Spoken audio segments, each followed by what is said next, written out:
Salut à tous, vous êtes sur Chronique du blindage et aujourd'hui je voudrais partager avec vous un véritable coup de cœur pour des figurines qui ont été éditées, qui sont éditées par l'artisan Atelier Maquette, car ce sont des figurines en résine au 75 mm qui s'intéressent, qui reproduisent, qui honorent des grandes femmes de l'histoire française et pas nécessairement que de l'histoire militaire. J'ai eu un vrai coup de cœur pour cette série avec, bien entendu, la dernière référence que je vais vous faire découvrir, mais je vous montrerai également les deux précédentes références.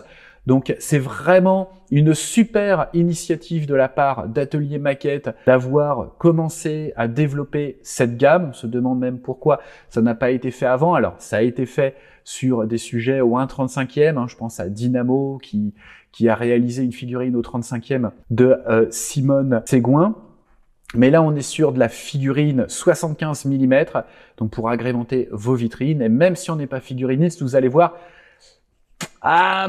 franchement, coup de cœur assuré. Ça fait d'autant plus du bien puisque le courage, l'abnégation et l'engagement ne sont pas que l'apanage des hommes. Donc ça fait vraiment du bien de voir cette gamme qui s'intéresse aussi aux femmes célèbres et importantes de notre histoire. Et ben on va découvrir ça tout de suite en images. Cette nouvelle référence de chez Atelier Maquette est la troisième de la gamme de la série intitulée Les Battantes et qui rend hommage à ces femmes qui ont marqué l'histoire et plus précisément l'histoire militaire. Cette dernière nouveauté s'intéresse donc à Simone Ségouin qui est décédée en février de cette année 2023, une résistante d'Eure-et-Loir qui participera à la libération de Chartres et à la libération de Paris avec son réseau. Elle faisait partie des FTP, des francs-tireurs et partisans, et elle est ici représentée alors avec toute la symbolique qu'on lui connaît, c'est-à-dire le MP40 avec lequel elle a été photographiée par l'américain Jack Belden qui a ensuite envoyé ses photos à Life Magazine. C'est pour ça que ces clichés sont très très connus et ont fait le tour du monde. Pour la petite histoire, apparemment, elle ne se serait jamais servie de ce MP40. Elle l'avait récupéré sur un groupe d'Allemands qu'elle et son groupe de résistants devaient faire prisonniers. Ils les ont désarmés en récupérant leurs armes. Et puis, le vélo, ce vélo qu'elle a volé à une Allemande et qu'elle a ensuite repeint pour pouvoir l'utiliser pour transporter des armes pour son réseau. Donc voilà pour la petite histoire. Pour la grande histoire, je vous invite à aller lire des biographies. Il y a énormément d'articles sur cette dame, sur cette grande dame. Nous, on va s'intéresser à cette figurine sculptée par Benoît Cauchy. Et on va regarder cette figurine qui vous est proposée à l'échelle 75 mm. Alors, j'ouvre la boîte, j'ai retiré les chips pour éviter d'avoir des chips à enlever lors de cette revue de détail, mais bien entendu, la boîte est garnie de chips d'emballage pour protéger l'ensemble. Donc, on a un premier sachet avec le MP40, un deuxième sachet avec le corps, le visage, les bras, et puis on a également un petit socle de présentation. Ici, on a les éléments du vélo. Là, on a les rayons en métal pour la roue du vélo et puis une petite section de feuilles d'étain pour reproduire la sangle du MP40. Alors, on va regarder ça plus en détail. La figurine, donc 75 mm, vous voyez un petit peu la taille, vous est proposée moulée en résine. Alors, la qualité, la sculpture est vraiment très très belle. Moi, j'aime beaucoup la sculpture de Benoît. Alors, il ne s'agit pas d'une sculpture 3D. Il s'agit d'une sculpture à la main. Elle est très bien appréhendée au niveau des plis, des textiles et également des éléments, des carnations, des jambes, vous voyez, avec les muscles qui sont très bien dessinés. Donc, c'est vraiment impeccable. Le moulage est parfait. J'ai du mal à distinguer la ligne de moulage. Donc Donc c'est vraiment très très fin. Même là, vous voyez, il y a rien à reprendre. C'est très très bien moulé. Ici, on va avoir le visage qui est également très bien reproduit par le sculpteur. Et puis à cette taille, au niveau de la peinture, on peut vraiment s'éclater. Et on a les deux bras. Donc vous voyez qu'au niveau du bras ici, on a le début de la sangle du MP. Donc on va pouvoir, alors voilà, il se met comme ça, donc on a l'arrière de la sangle ici, vous voyez, comme ceci.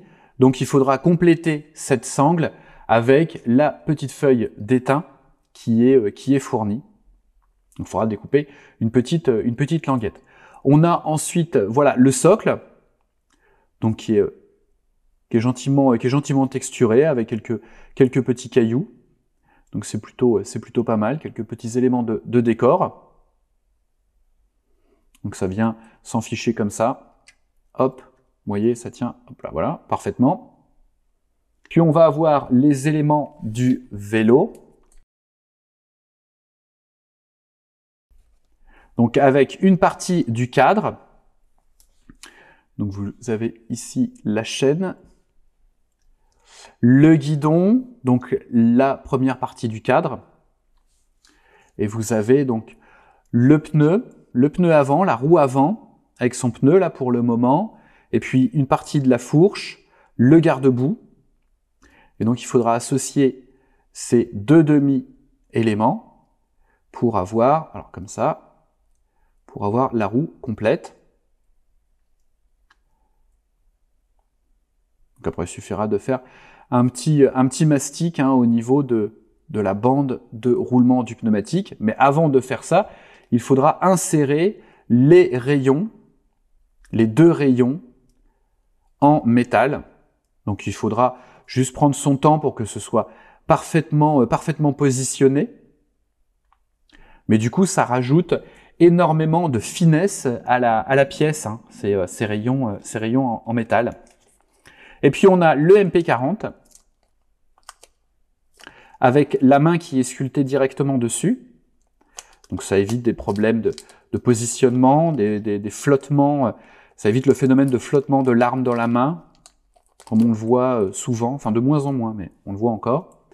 Donc voilà, le MP40 avec la main, qui viendra donc se positionner au bout du bras, comme ceci. Et donc il faudra simplement reprendre la sangle à partir de ce point ici. On trouve également dans cette série les deux précédentes références, à savoir Catherine Leroy et Geneviève de Galard. Donc on va jeter un coup d'œil également à ces figurines. Donc Catherine Leroy, cette reporter de guerre française qui est allée en 1966 couvrir la guerre du Vietnam, qui a réussi à avoir une accréditation et qui en 1967 sautait avec la 173e Airborne, US Airborne, lors de l'opération Junction City.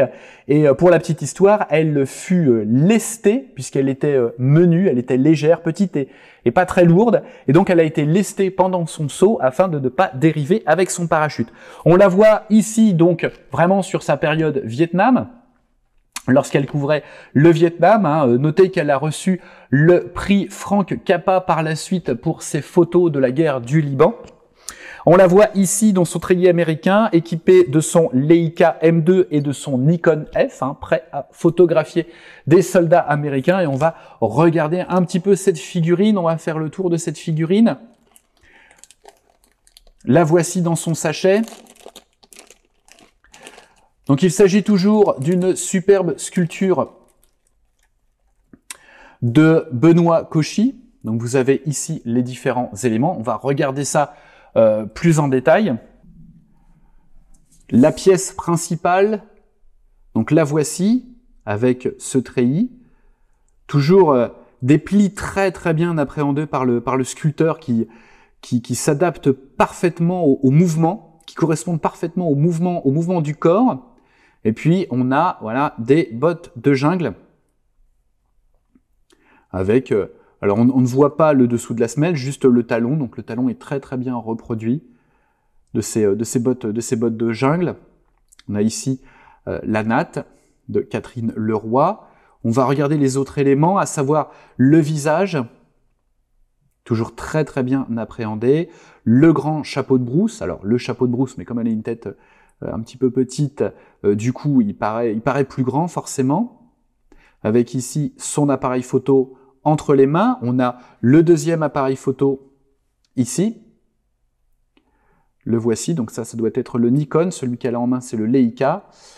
On a la besace de type américaine qui viendra se fixer ici. Donc vous voyez que là, les sangles, la lanière est déjà prête.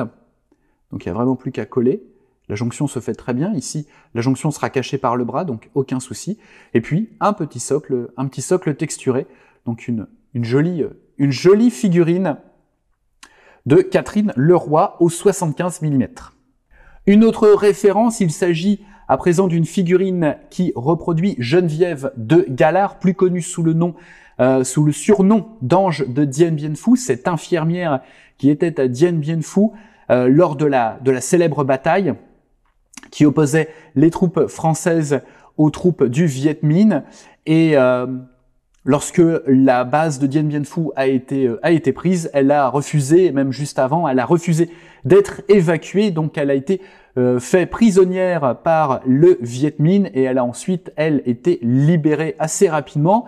Alors elle a une histoire comme ces deux autres copines que l'on vient de voir. Elle a une histoire pas possible, et notamment pour pouvoir être libérée, le Viet Minh lui avait fait le chantage de devoir écrire une lettre d'anniversaire à Ho Chi Minh, ce qu'elle a fait, mais à sa manière. On voit ici donc sur le box art la couverture de Paris Match lorsque l'Ange de Dien Bien Phu est rentré en France, donc affublé de sa combinaison camouflée et des chaussures de sport. Donc on va également regarder cette figurine, toujours sculptée par Benoît Cauchy et toujours au 75 mm. Donc cette fois-ci, l'ensemble est moulé d'une pièce. Et on a toujours cette petite base que l'on pourra ensuite continuer avec un petit peu de texture terre et un petit peu d'herbe. On regarde ça plus en détail, donc voilà la petite base ici, sur laquelle va se positionner parfaitement la figurine, voilà. Donc on a cette figurine donc d'une seule pièce, donc toujours très bien moulé, toujours ce soin, le pli qui est très bien reproduit en fonction de l'attitude de la figurine, de la position de la figurine. Le moulage est impeccable, je ne vois pas de ligne de moulage, donc elle doit être très très fine. Et le visage, voilà, le visage très bien restitué, très bien appréhendé par le sculpteur. Voilà donc ces trois références de cette très originale et pourtant nécessaire, indispensable gamme chez Atelier Maquette, donc de figurines en résine au 75 mm qui s'intitule Les Battantes. Chez Atelier Maquette, donc je vous mettrai le lien dans la description. Allez voir, c'est vraiment le coup de cœur assuré. Le coup de cœur, moi je l'ai eu en tout cas et j'espère que vous l'aurez pour ces figurines de cette excellente gamme. Pourquoi personne n'y a pensé avant? Donc un grand merci à Atelier Maquette, à Gilles d'abord d'avoir pensé à remettre ces grandes femmes de l'histoire sur le devant de la scène, en tout cas sur le devant de la scène figurine. Même si on n'est pas figuriniste, on aura du mal à résister à l'achat et à la mise en peinture et la réalisation de l'une de ces trois figurines, voire les trois, pour agrémenter sa vitrine d'un sujet hautement intéressant et historique. Un grand merci à Gilles qui nous a fourni ces échantillons. Si vous souhaitez en savoir plus, c'est très simple. Je vous mets le lien dans la description vers le site d'Atelier Maquette. Vous verrez qu'il y a aussi pas mal d'autres choses. Voilà, en attendant une prochaine vidéo, je vous dis à très vite sur Chronique du Blindage. Bonne maquette et bonne figurine à tous. Faites attention à vous, faites attention aux autres. Allez, à plus.